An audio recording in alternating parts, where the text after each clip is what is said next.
iyona ndlela obone ukuthi izinto zizolungiseka ngayo le oyenza manje. Angani wena uNdlovu kayiphikiswa naye uyaqhubeka futhi ungibiza ngowena. Ungibiza ngowena nguMagubane Sibonga. Ngumagubane Sibonga musu ungibiza ngowena. Uyabona insizwa kithi. Angani intombi yakho lena entshitholile iyona uzokubiza ngomagubane manje sekubiza ngomagubane. Uyabona inkinga yeni nabantu besifazane nifuna ukuthi izinto zenze ngale ndlela enithanda ngayo. Manje sonke wena izinto ozenzayo wena ozenzile uzophumela ekhaya. Awubatshela abantu ufuna ukuthi uzobeka mina njengomuntu omuhle. Wena wahlangana nomndeni wakho nangicindezela. Umndeni wakho wakuphusha wena wakwenzisa izinto wakuphusha waze wangikhipha wayongibeka le ngasemnyango nakhona ngazi noma bewusaphushwa umndeni wakho yini ngoba wena yonke into oboyenza boyizwa ngodade wena abanamabele amakhulu abangaganile abahleli lapha. Inkinga yakho ukuthi iyona le into oyibhekile wena ekhaya uzobheka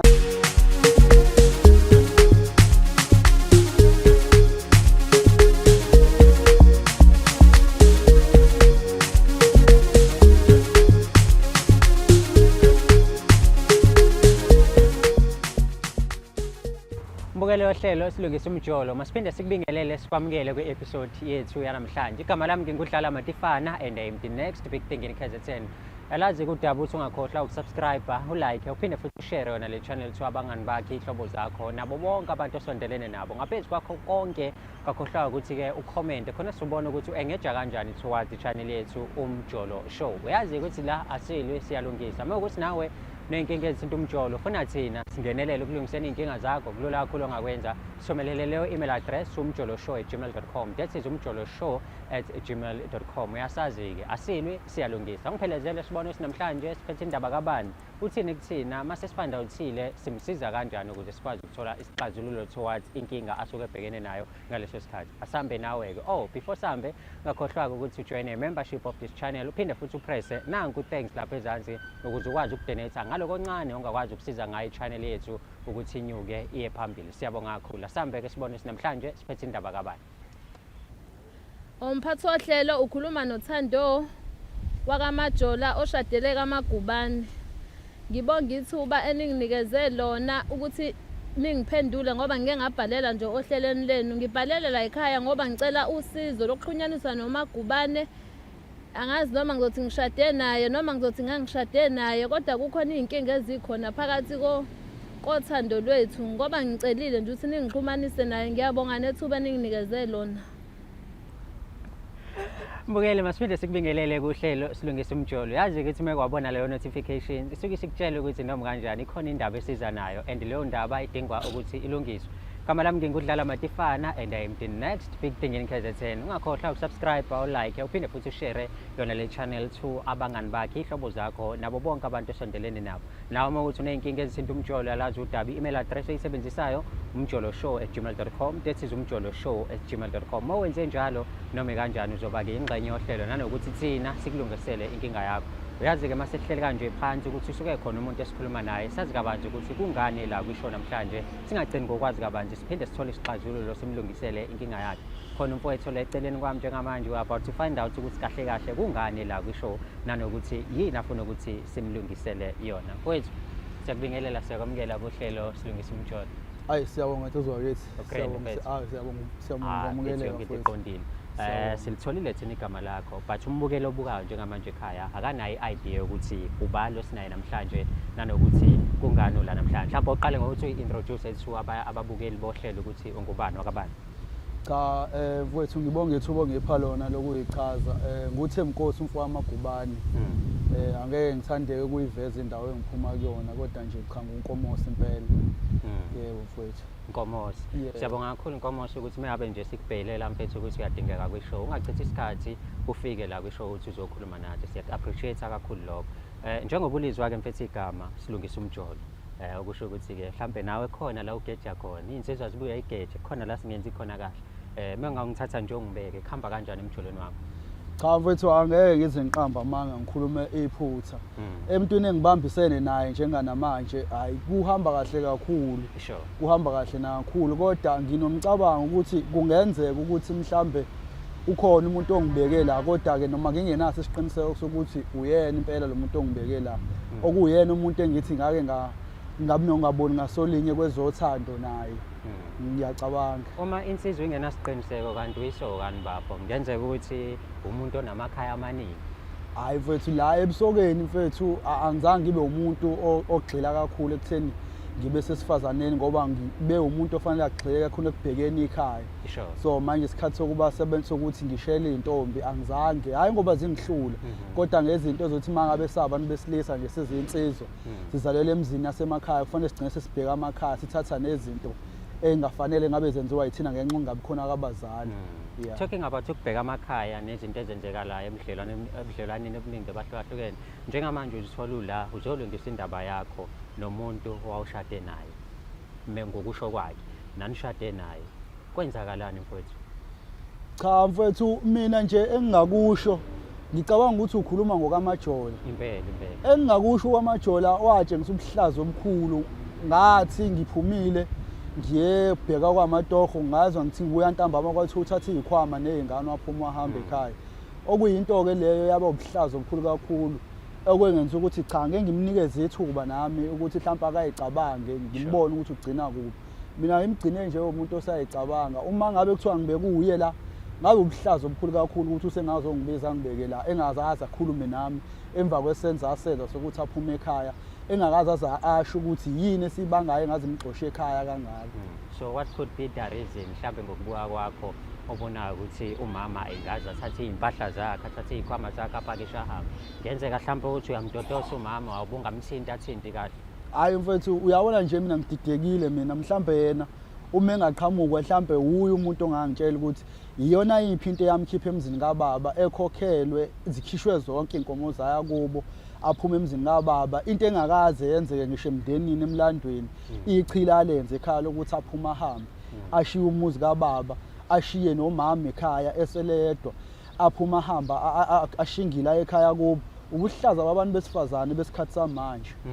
I know kuyazwakala Nkomosi mfethu njengoba ke usufikile la kwisho namhlanje yini oyilindele kumuntu wakho mengabe efika la kwisho? Mina yini into engilindele kuyena ngilindele ukuthi azehlise abese yachaza ukuthi yini emkhiphe emzini kababa abese futhi kuhlalwe phansi ngisikhiphe isigwebo sakhe ukuthi uma efuna ukubuyela emzini kababa kofanele adlule kwesiphi isigwebo ngoba angeke ngize ngisho ukuthi akangabuye ekhaya ngoba umfazi akuyena owami umfazi okababa njengoba kuwumuzi kokababa manje angikwazi ukuthi ngingathi mina akangabuye emzini engawona owami. Mina owami umuzi yilo ongiyingane ngizizele manje sabafana ezongakhela wona umuzi. So emzini kababa ngikwazi ukuthatha izinqumo ngize ngiqede. So nje ngizohamba ngemfundiso kababa ukuthi umfazi akaxoshwe. Sho. Mfethu ubhalelile la khona izinto afuna nezilungisi. Ubhale kahle akazeli ukuzokulwisa but ufuna nje ukuthi kube khona izinto enizilungisayo. Uready ukumlalela umuzi ukuthi uthini kwena? Mfethu ngiyosho ngithi mina kuyosiza ukuthi ukwazi ukuthi uqoqule imlakhe ngoba uma ungaliqoqula imlakhe umuntu ongakwazi ukulalela omunye umuntu. Noma ngisho mhlawumbe ngithi ishwa lami mhlawumbe akakwazi ukuthi angilalele mina kodwa mangabe ukhona njengoba ungibiza kwakho la ngiyethemba ukuthi uyokwazi ukumkhalema ngoba ngokumazi kwami mina umuntu ohlaza ngoba yiyo into emkhiphe ekhaya leyo. Yeah. I know. Mbukeli sozwileke ukuthi umuntu okuyena osibhalele umuntu kanjani but kasikwazi ukuthatha iside elilodwa kumele sizwe ama-side wonke mase siyangenelela mase sithola futhi isixazululo ekugcineni njengoba ubona ke ithimba esisebenzisana nalo lizohamba njengamanje lithathe udadewethu limbeke la sizwe iside lakhe mase beyakhuluma nomfowethu but engikuthembisa kona ukuthi mase behlangene bakhuluma ndawonye sangenelela nathi ezishow noma kanjani bazothola isixazululo yazi asilo lekhaya siyalungisa njengoba negama lethu lisho silungisa umjolo ake sibone ukuthi ithimba mabe lesilandela udadewethu limbeka la sophuma nasiphi isixazululo kwi-episode yanamhlanje.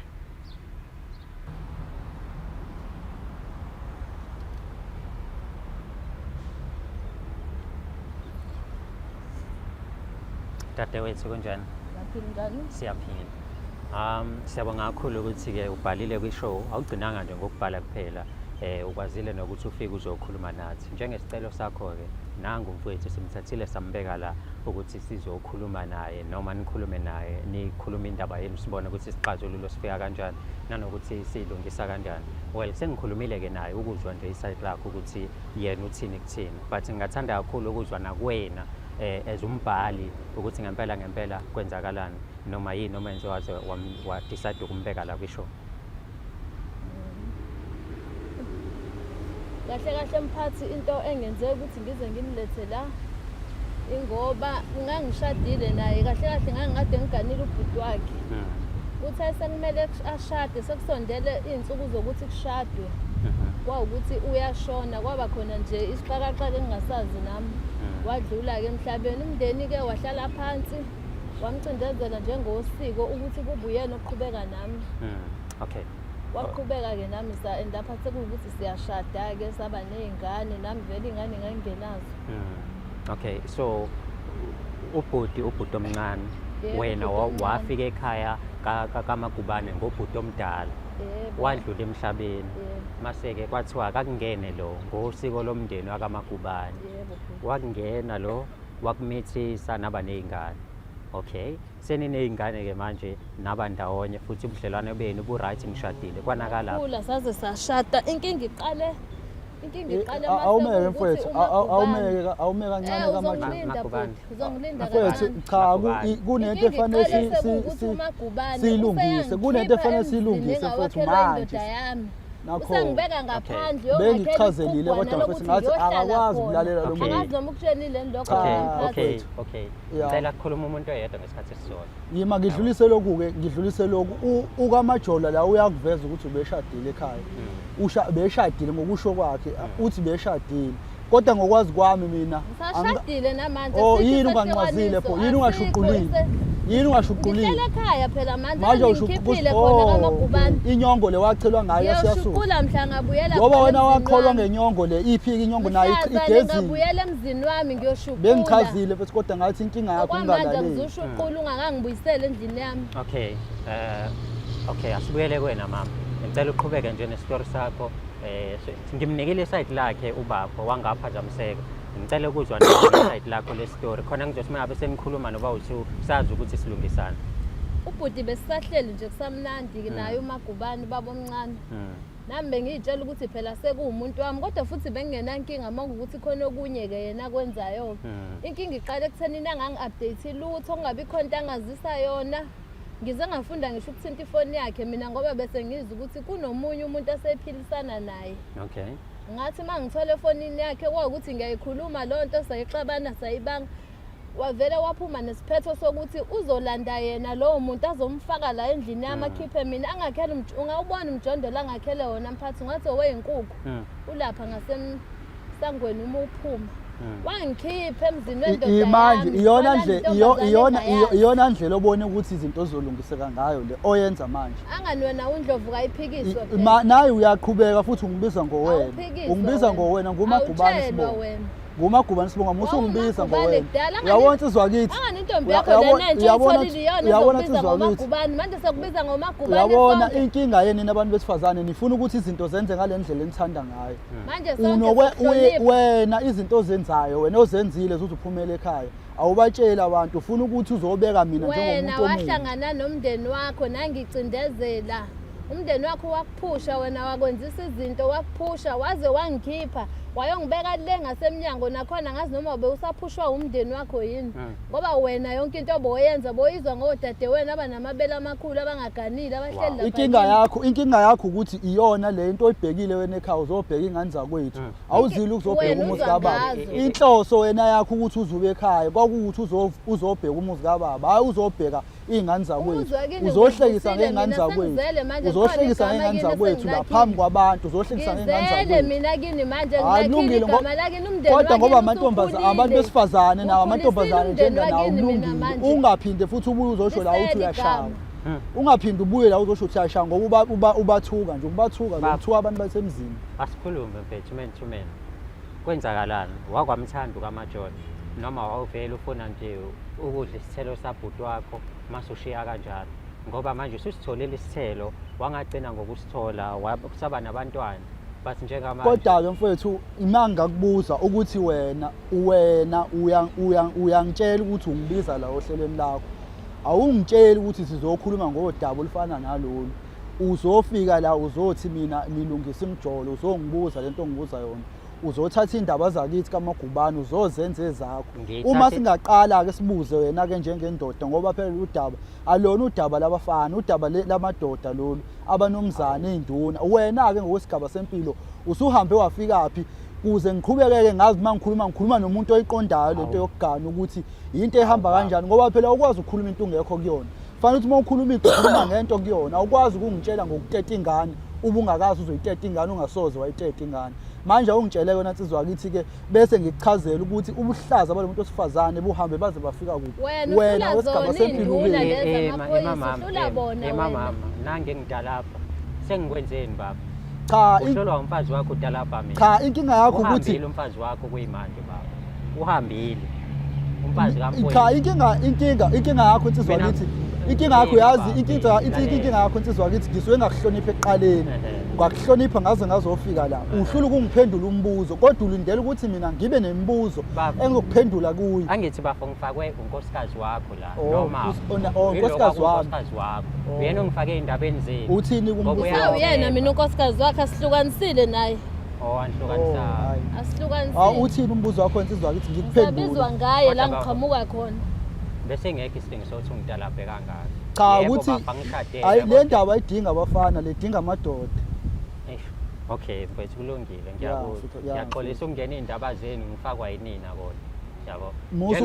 Musa insizwa lithi ukuthi ufakwa yithina. Uthi ufakwa kaMajola ngoba nina nikhulumile emakhosombeni. La nikhuluma khona nakhetha ukuthi nizothatha indaba zika baba nizozibeka la kumathini. Kodwa njengana manje phezulu siyakhuluma nawe la. Khuluma ngize insizwa lethi. Mfethu, umama ukhala ngokuthi nina abantwana nanishadile. Wahlukumezeka. Wangagcina ngokuhlukumezeka wathola intombi wena. Wathi uthola leyo ntombi wayibuyisa leyo ntombi yathatha indlu yakhe. Yabo? Yathatha umuzi wakhe yena wasumakhela umjondolo. Mfethu ngizokuchazela nje njengendoda. UkaMajola siqalile naye siqala sisebafishane kunalokho esikhona. Saqala ukukhuluma umndeni ngendlela owakhuluma ngayo. Ngabona ubuhle ukuthi ifanele ukuthi ukaMajola aphelele ekhaya. Savumelana njengomndeni ngamngena ukaMajola kunakale ngoba mina sengiveza ukuthi ngifuna ukuthi-ke manje nami ngiqambe lami igama ukuthi nami ngibe nekhwa eliqala ngami. Wena ukaze nje ungithande nangixoshelani ekwena ngixoshela kona ikona kuphi ukaMajola akaze kube mnandi phakathi kwethu babili. Nangixosha wena wangikhipha emzini wami ngoba ukaMajola akaze kube kuhle phakathi kwethu babili. Labantwana esinabo esibatholile ababili asebekhule kangaka usho ukuthi yonke leminyaka akaze kwaba kuhle. Wena wangikhipha emzini wami ngihleli wangikhipha nezingane zami ngoba usufuna ubuhlaza bakho. Wena wakukhombisa nini ukubindoda ngoba wena ukube wawindoda wazothi masuthola omunye umuntu umakhela umuzi ngaphandle. Hayi ukuthi ukhipha umkamfowenu emzini kodwa insizwa lithi nawe insizwa ukuthi uyangikhamanisa uzongehlisa isithunzi uzongenza ukuthi ngiqophisane neni. Angikwazi ukuqophisana neni mina ngiyinsizwa. Angikwazi ukuqophisana nomuntu wesifazane. Wena into ozongenzisa yona uzobukisa ngami kwamanye amadoda ukuthi ngiyindoda eqophisana nomunye umuntu wesifazane ngoba waze waphuma nje ekhaya ngase ngikhathelile lento oqophisana nayo. Mina into engiyilindele kuyena njengamanje uma ngabe yena ethi usafuna ukuze emzini kababa usayimisa emzini kababa kaxoshiwe usalindelekile ukuthi abuye azodlala indima yakhe emzini kababa. Yena ngikulindele mina kuyena njengoba ngikuchazile kufanele azehlise. Wena unayo ngisho indaba nezingane wena kuhamba kwami uzange uzulandelele ngisho izingane. Alright, nina nobabili niyazizwa ukuthi ngithini ngoba manje ubuwelewele uyakhuluma mfowethu uyakhuluma lo angazi noma mhlambe into eniyifunde kade nindawonye yini ukukhuluma kanye because manje mina ngicina nginganizwa ukuthi ngithini kumina. Iphuthe lakho wena uthi umama unenkani nawe unenkani. Iphuthe lakho mfowethu iphuthe lakho ngoba iphutha lami ngobani ngichazelile ngathi ukuyofanele isimo silawule ngoba wena into oyenzayo manje uzongenza ngiphikisana nomuntu wesifazane. Ngiyazama manje ukulawula wena uphikisana nomuntu wesifazane mlinda aqede mase uyaphawula nawe. Indoda enjani kuyofanele ukuthi ngithuleke asho konke afuna ukusho. Ngingazangilinde lo waqede ngiyamazi mina ngimazi noma uyindoda noma naye uyimama yini. Sengithule. Awumazi kanjani akumethisa. Mina naye masikhuluma ukukhuluma kwethu kuyalingana akekho wehlela ngenzansi. Kuze kube njalo ngifundiswe uwe ngoba abasashaya abantu besifazane. Wena njengendoda kumele ulazi izinga lakho lokuthi mina ngiyindoda ngiqophisana nabafazi. Hayi ukuthi kube uwena ozokhuluma ngaphezulu komfazi. Beka into oyizele la ngizwe ukuthi inkulumo yakho yini oyifunayo ukuthi yenze. Isicelo sami ukuthi ngibuyele emzini wami. ukhiphe lo wamuntu owamfaka lapha emzini wami umuzi wamfowethu ngoba wena uyamthanda phela Umuzi ngiyazi wena sizwakithi ulwa nami sengikubonile umuzi wamfowethu akuwona wakho phela lo wamuzi wabhuti wakho wena wathatha umfazi kamfowethu akuwona umuzi wakho lo wakwazi ukuthi osomzalisile. ungakhipha mina nezingane uzofaka omunye umuntu ufaka intombi kwakumele uyithathe leyo ntombi uyakhela indawo sizwakithi uyamthanda lo mfazi ungakhiphi mina hayi ngiyakushiyela mina yena ungazodlala uyamthanda ngomphathi Ngimncane, umphatha kangeni ngiyabona. kulozo ndaba Ngizokushiyela phela mina uzothatha abafazi nisho-ke mase fanele naye ufuna ngikhulume umfazi wakhe azomakhela ngifuna hayi umfazi abafazi wami. babantu abeze la kwishongo babe ney'nkinga nisho mase fanele kukhulume mina khuluma baba uthi kwamajola into ayifisayo ufiselela ukubuyelela ekhaya Impela. ekhaya nje obengaxoshwanga kuyofanele ukuthi ukamajola yena azehlise azehlise azithobe njengomuntu wesifazane ebese licela uxolo nakho nasesenza senzile ukuthi angibizeze la engazange azakhulume nami eceleni akhulume nawe angazi-ke insizwa kithi ngoba ekhuluma nawe ukuthi nize nafika ngokukhuluma mhlawumbe nawe ubonile ukuthi hayi cha nangu umfazi olahlile wabona ukuthi cha mhlawumbe usungamgcina noma ungamncengela wena bese niyaqhubeka nenziwa okunye ngale ngibona ukuthi nangumfazi Angazi. olahliwe mina Cha, ulahliwe njengamanje ukhiphe emzini wakhe njengoba uthi wena wakhishwa akekho nabantwana umuntu bakhe. obonisane nawe uzuzulu ulethwe la mina ubani owabonisana nami ukuthi namhlanje uyaphuma endlini kuzongena usibanibani ngangikhona uphuma mina ubani owangibonisa angithi mina ngikufundise mhlawumkhipha-ke endlini enkulu uyongakhela umjondolo le ngasesangweni wangitshela ngase ngikhathele umsindo uzophuma emzini manje kababa. wakhathala kanjani Ngangikhathele umsindo? umsindo Mawukhathele emzini umsindo kababa. uhlulwe yini ukuthi kuhambe wena njengendoda wena Ngiphume uhlulwe yini emzini ukumela kababa ubudoda bakho ngiphume emzini kababa umuzi wabhuti wakho uwakhela umfazi wakhe indaba wena ukhipha umfazi wabhuti wakhe emzini wakhe uzosho njalo ngoba phela uwazi ukuthi iy'mali ezakho umuzi ezikabafu nezakhe ukuba mina ngangingakushadanga wawuyoyithola lezo mali ngoba kwatshelwa emsebenzini ukuthi kufanele ube umuntu oshadile ukuze uthole leyo mali kodwa phela angani umuzo wami ukhona manje wami ney'ngane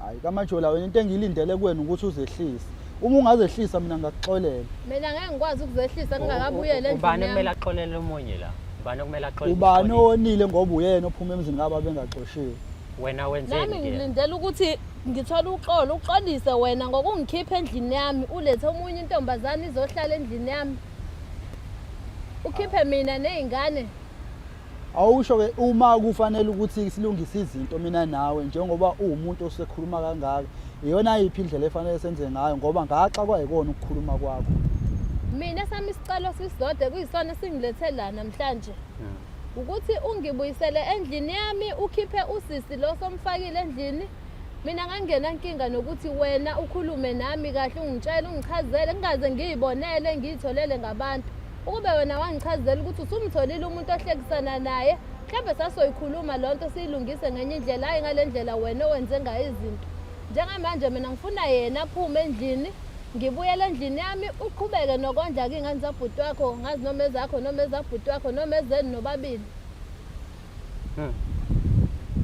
engingakusho mina kuwena kamajulu ukuthi uma isicelo sakho ngisamukela kuyofanele kuhambe nemigomo nemibandela ngingokuxolela-ke uma ngabe ukuthi le migomo nemibandela uzobuyela endlini yakho ngendlela ochaza ngayo ubuyele kuyona kodwa uma ngabe ukuthi imigomo nemibandela engizoyibeka kuwena manje uzoyamukela shuthi wena umnikeza ama-terms and conditions emzini wakhe ukuthi-ke nawe uhamba phambili njengomchamo wasekuseni Awu, awukakangizwa ukuthi ngithini walalele-ke mina ngifuna ukuwezwa nakho-ke kodwa ngikufuna ukuthi wena ulalele ekuzofanele ukuthi ukwenze kamajulu ukuze ubuye emzini kababa njengoba waphuma ngingekho kuzofanele ukuthi ekhaya kini bakubuyise ngesilwane imbuzi uzoshweleza ekhaya nami ngikwamukele ngembuzi nami ngokuthi ngithele ngehlazo emzini kababa nami kuyofanele kube khona isilwane engisikhiphayo ukuthi emagameni mina ngisozeke ngabuyela lapha kini ngilide asimlinde kamajola achaze mama nami kuyofanele kube khona isilwane engisikhiphayo engisithengayo ukuthi ngigeze iy'nhlamba nangezinto ezenzekile kuwena bese ziyalunga izinto ngoba ekugcineni kosuku